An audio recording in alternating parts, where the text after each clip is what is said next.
more than what Minnesota. So where's Minnesota going to come in? They're going to come in between 22 and 24 million. The Jets would have to pay me 30 million because with that offensive line, with no running game, with no wide receivers to throw to, no, I wouldn't want to play for the Jets. The Jets are a long way away from winning. At some point in Kirk Cousins' career, winning is going to be important. And when you look at these two teams, you have to be able to decide, man, what's more important to me?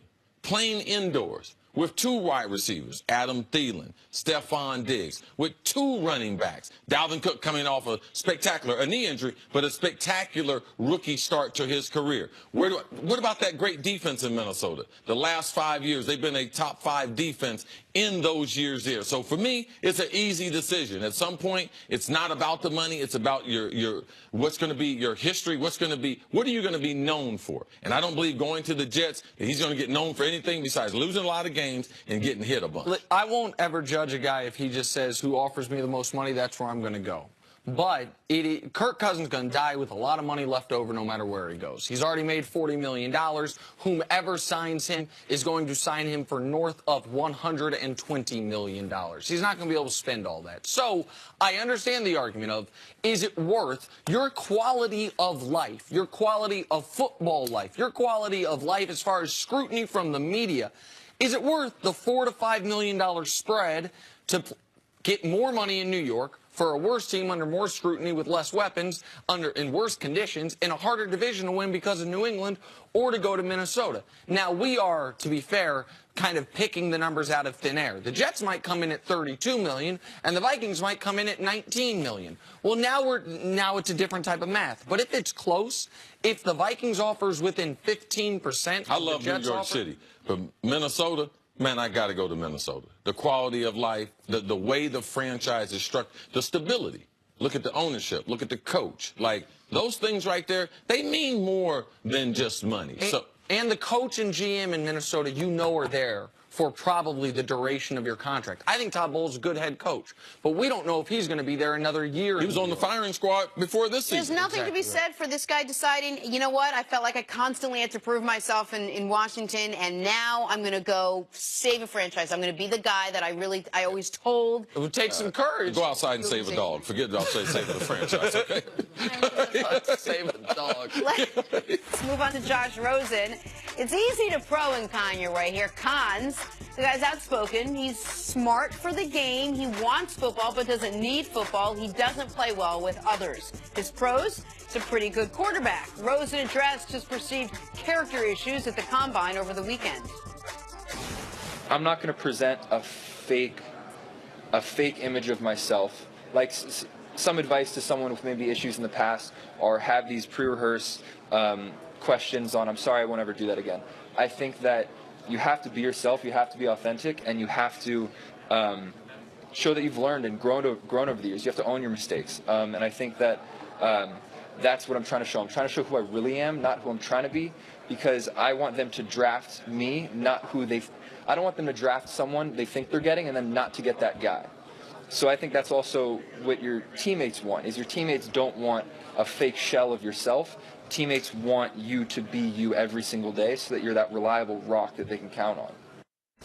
It's interesting with Josh Rosen. You have on-the-field issues with him. You have off-the-field issues with him. And I think people are sort of battling which one is going to sort of outweigh the other one. What do you think about his off-the-field stuff?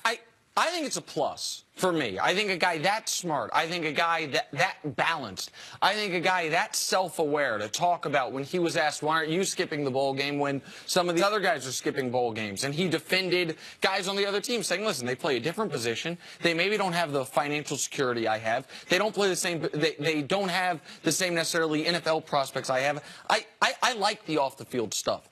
And I think some of the arrows being slung at him, I don't understand how they apply to football. I don't understand how his feelings about President Trump apply to football. And while maybe those feelings are anathema to some of the front office executives, my guess is they're very similar to some of his potential NFL teammates. I don't get how the fact that his parents have money affects him on this, CC. Like, if he was going to quit football because his parents have money, that would happen in high school or in college. I don't understand why, once he has his own money, his parents' money affect his ability to be a good NFL player. Well, I just haven't seen a lot of rich people playing the NFL because you have to make a decision. I used to get out of bed and could barely walk to the bathroom in the middle of the night. And I didn't have nothing to fall back on. My mom had raised me in a housing project, and I knew what I went to college for, and I knew what I was trying to go to college for to get out of college, and that was going to be in pro football.